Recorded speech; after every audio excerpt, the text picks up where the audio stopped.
interesting topic that I was going to talk about last week and got moved to this week. Boundaries, and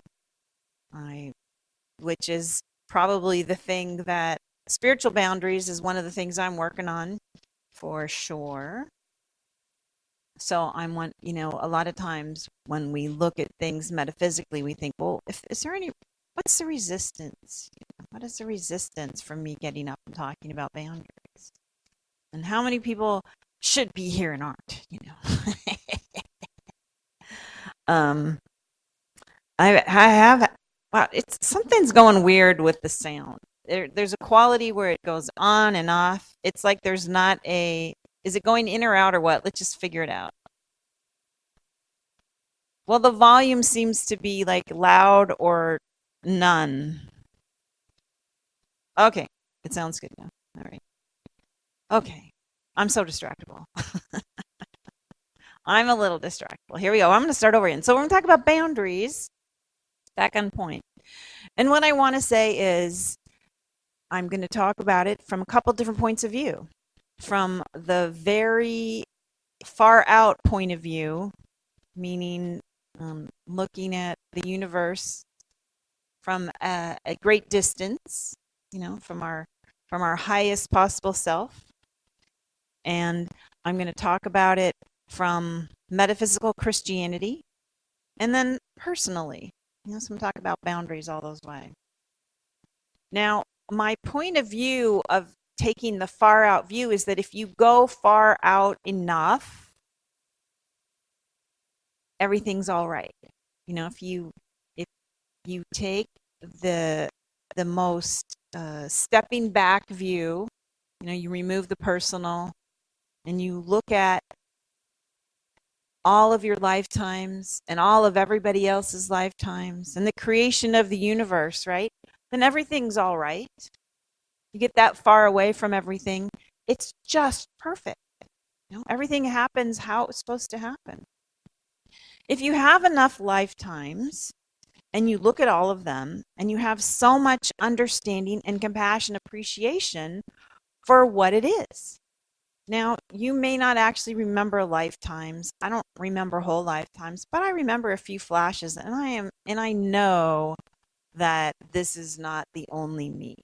I just have a deep inner knowing about that. So the reason I talk about it is so helpful to think that everything that happens now really is okay. I don't have to spend this entire lifetime to turn myself into perfection. It loosens you up a little bit.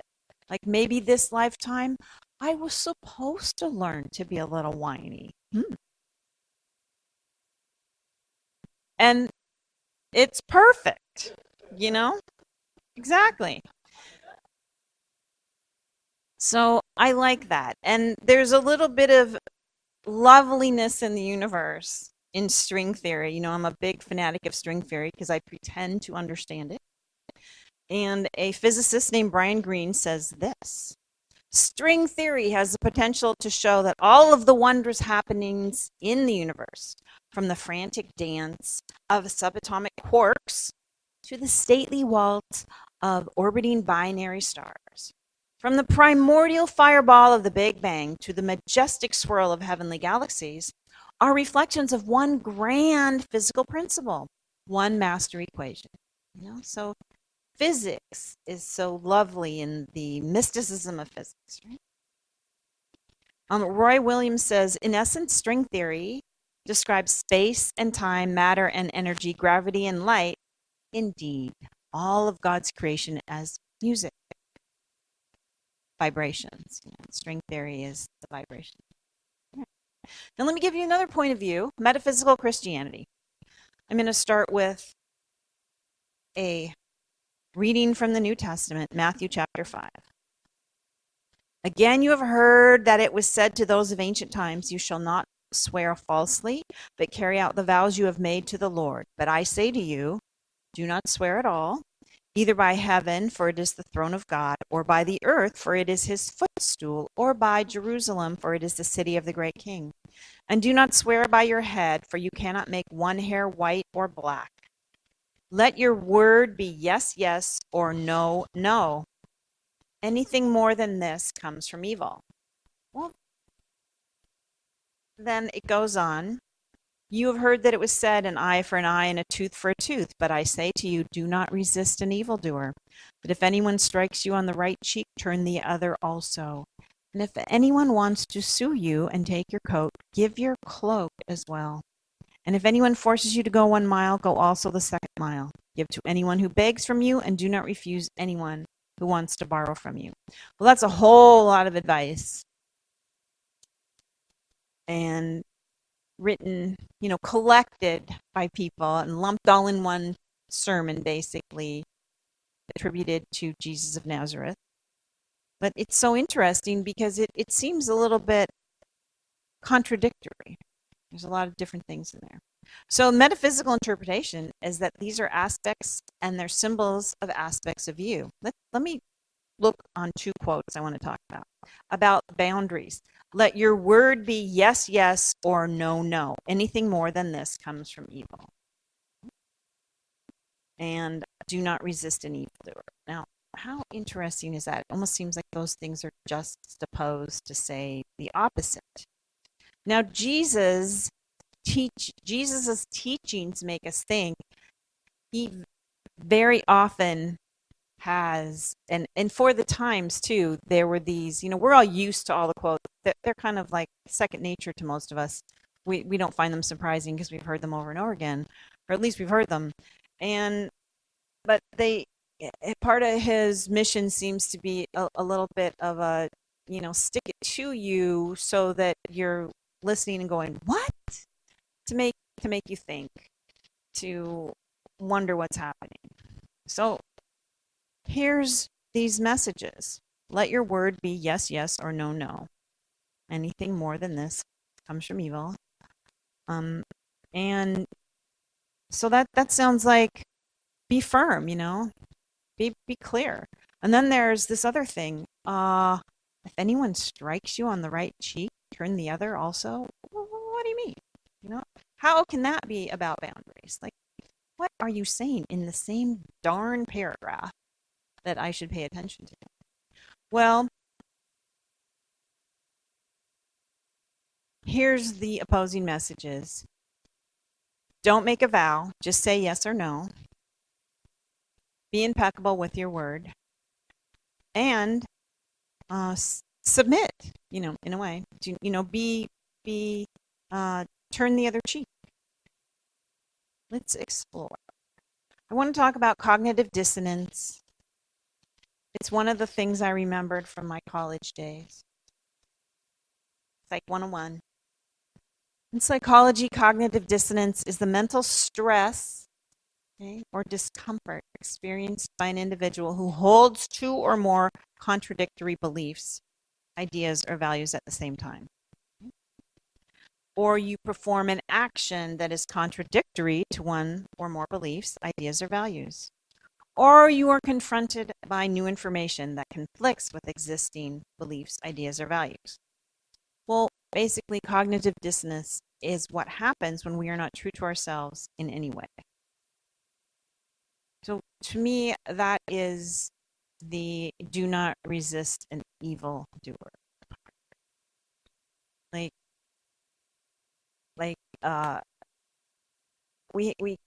We all of us have to sift through our beliefs and make our boundaries, and they will be changing. Things are going to be coming in to mess you up. Things are going to happen, and how many of us have said, I am going to do this. I am going to not watch any more Netflix tonight or for a week or whatever, or I am going to run a mile and then a half, whatever. You set it up and then you don't do it. It actually is painful to us to say that and not do it. But it's kind of how we grow. I'm not saying don't say those things, but I would say that let your yes be yes and your no be no. If we take that as a little bit of a milestone or something that might help, let us be impeccable with our word and let us pay attention to what we say. But just, lovingly not like the judge, but lovingly let us be impeccable with our word.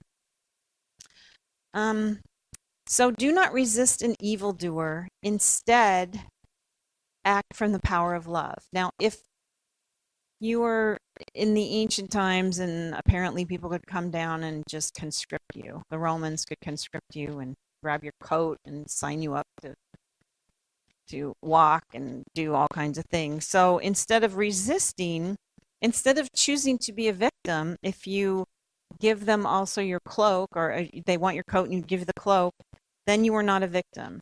You are choosing the power of being who you are, of what you are, and choosing love.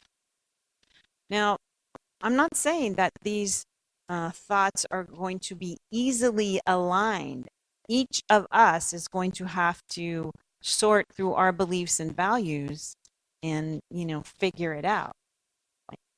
That's the whole point of a lot of Jesus' teachings, is to disturb you a little bit. It's not an easy answer. Now, I watched a movie. Yes, it was on Netflix. I think it was very valuable. I'll tell you about it. Anybody see the movie Joy? About Joy Mangano? I just saw it 2 weeks ago when I wrote this down. It's a very interesting movie about boundaries. So Joy is this woman. She's a real person, and I think she's pretty much about my age. She has a business empire. This is her story. In the movie, she's the one who takes care of everybody in her family. And her parents get divorced, and instead of going off to college, she stays home and she takes care of them. She gets married and she has kids, and her husband isn't quite the provider. And at one point, the movie opens in a way, and you see that her mother is in the back room watching soap operas. Her ex-husband is living in the basement practicing singing because he wants to be a lounge singer. And then her father comes home and says, what's her name kicked me out. I need to stay with you now. And she's like, okay. She just lets it all happen. And then her daughter brings her this science book, and she's reading a science book about cicadas. And there's something about the cicada that she's reading to her daughter, where a cicada might be buried for 17 years before they come back to life. And that just goes through Joy, at least in this movie, like she just like, this is stupid, that's, who would do that, slams the book. I'm not going to read you this book. Something about the 17 years is a wake-up call, and it hurts, because she realized it's been 17 years since she gave up her dream to be an inventor. She had stopped her dreams to take care of her mom, her dad, but her grandmother always believes in her. Her grandmother knows who she is. No matter what, her grandmother knows she is this fabulous, awesome being who is an inventor. So what would it take for Joy to say no? To push ahead with what she knows to be the right choice for her? Well, apparently it takes a lot, because there's way more in the movie. So she's still taking care of all these people. She gets an idea for the mop. I think it's the Wonder Mop. This is a real person. I think it's the Wonder Mop. She gets this idea for a mop, and because her dad is dating, she meets this interesting lady who's an investor. So she gets the idea for the mop. She gets an investor. She gets on QVC at the beginning of the magic of QVC, right? I've never ever understood the thrill of that, but a lot of people, it sells a lot of things, and a lot of people have used that. So she puts a second mortgage on her house. She gets an interview with the QVC guy, and he says, make 50,000 mops. She's also using her dad's business as a warehouse. She hires people. She invests everything, and she also has this investor. But she's the one who's totally, the investor has some money to spare. She's got everything on the line. Well, she gets on QVC. Oh, I know. And at that time, they have a guy who's doing the QVC who doesn't know how to use a mop. So he gets on there and he's like, I guess this is, he just messes it up. And they just cut it short. Nobody buys a mop. So she's stuck. Well, she goes to the QVC guy and she insists that he doesn't know how to do it, and then he has to put her on. So he does put her on, and she does make a success, and it starts building, and so everybody's making money, and yet she's still taking care of her family and still being pushed around. They're making business decisions for her and giving her bad advice. Her dad and her investor have given her bad advice, and there's a crisis. And her dad sends, instead of Joy, her dad makes a decision, sends her sister to negotiate, and her sister caves with this manufacturer. And Joy, this might be it. Joy goes to, this might be where Joy says no. Joy gets mad. She goes to see the investor and realizes that he's cheating her, and she gets thrown in jail. And then her dad and the investor and the sister come, and they're all, you have to go bankrupt. You've just screwed up. You're done. You can't prove anything. And you have to go bankrupt. Just suck it up, because that's business. And sometimes it happens. Just suck it up. Well, she reached her point. She's like, no. And she chases down the owner of the manufacturing plant, and she finds evidence on how they were cheating.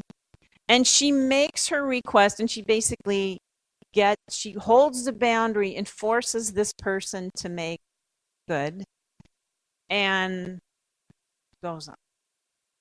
So everything changes then. Like, it's so interesting because it took all of that, and then bang, everything changes. And she still took care of her family, and there was still a lot of drama. And I think at one point they tried to take the business away from her. It kind of tells you that in the movie. But you could go on her website today, and there's this cute video about her and what an inventor she is, and that she made the mop, and she's been on QVC, and it's just, I loved it. I think Roland hated it while we were watching it together because he didn't like all of it. Like, it was painful for him to watch all of that time where the families, where she's taking it and people are making wrong decisions. Somehow I loved it, well, because I knew it was going to end happy. I knew she was going to prevail. And also because I have learned to be more and more gentle with myself about when I'm going to get to the point, and like, knowing that we're going to get to the point and we're going to get it, we're going to get through it. Like, oh, well, maybe there's a little drama, who cares? And she got to the point. Now, I have a friend whose name is Isabel, and she had a different experience, but the same thing, where she reached this point of no. This person is a nurse. She takes care of her family. She's retired, but she's always the one for her family and her husband's family and the extended family who finds the best doctors and arranges everything. She's always the healthcare crisis. And her father-in-law had a healthcare crisis, and basically it seemed like the decision had to be made. Dad can't live alone. A lot of this has been coming up for people I know, for congruents and people I know. It's an interesting theme right now this year. So, and Dad has a house, and there's brothers and interactions, and one of the brothers moved there and then says, well, I can't really do this. So they have this weird schedule of her family, the brother's family, taking care of Dad, and then having him go back and forth to their houses. And my friend Isabel just reaches this moment of no, and she says no to her family, and of course she's the bad guy, but then everything changes in the dynamic. And she also is always really good at finding resources. So even though she said no, she also found a great resource, a great place for Dad to move to, a great person, a great social worker to help arrange it, and just changes everything because my friend said no. It was a very clear no. Now, the personal point of view, my point of view is that I I personally need to work on boundaries, like because I still want everybody to be happy in the room. And it's interesting, it's like I'm learning to have a clear yes and a clear no. But sometimes it's not always clear. Like I don't want someone to be mad at me, and sometimes it seems like, well, I should do what they want because they'll be happy and then I'll be happy too, right? Does anybody ever feel like that? So, but here's the secret. It's okay. Look, listen, just watch that movie and you'll see how okay your life is. Like, I don't have half of the stuff going on that, I haven't given away. I'm not letting people take advantage of me that much or whatever, So I'm doing okay and I'm learning. Now, my next point of view is universal teaching. It's love and logic. Some of the parents may have experienced the love and logic philosophy. I'm going to give it a really quick one. And it's not about child rearing, although it is a method. But I'm going to suggest that we use it on ourselves, which is the metaphysical point of view, that everything is about us, and we use these spiritual messages for us. Okay, love and logic. The love and logic means that we love our kids so much we're willing to set and enforce limits. This love also means that we do so with sincere compassion and empathy. Choose logic. The logic in love and logic happens when we allow children to make decisions, affordable mistakes, and experience the natural or logical consequences. When we balance this with sincere empathy, they develop the following logic. The quality of my life depends on the quality of my choices.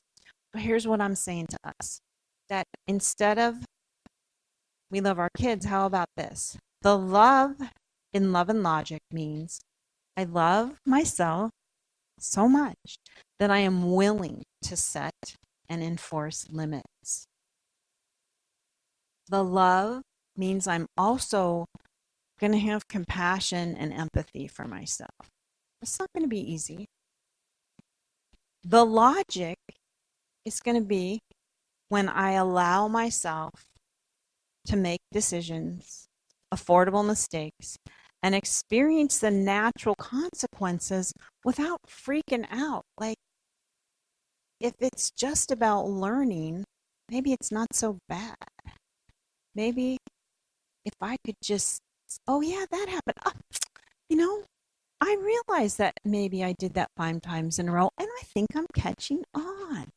Instead of, oh my gosh, I did that 5 times in a row. What is wrong with me? No. So instead, let us take all the points of view, the way far out point of view, string theory, where everything really is okay, and just music, God's music. Everything we do is God's music. And the metaphysical point of view, where all of this cognitive dissonance is there for a reason. It's there like a washing machine to agitate us to figure out what our values are. And then the personal point of view, we're going to choose love and logic for ourselves. We're going to act from the power of love and logic. We are not going to be a victim. The power of choosing to be who you are and what you are. And like Joy, we are each other's grandma in this case, okay? We are going to be the grandma who knows who we are for each other. We're going to know that we are this awesome person and that we have these gifts. So, acting from the power of love and logic, not a victim. We are choosing who we are.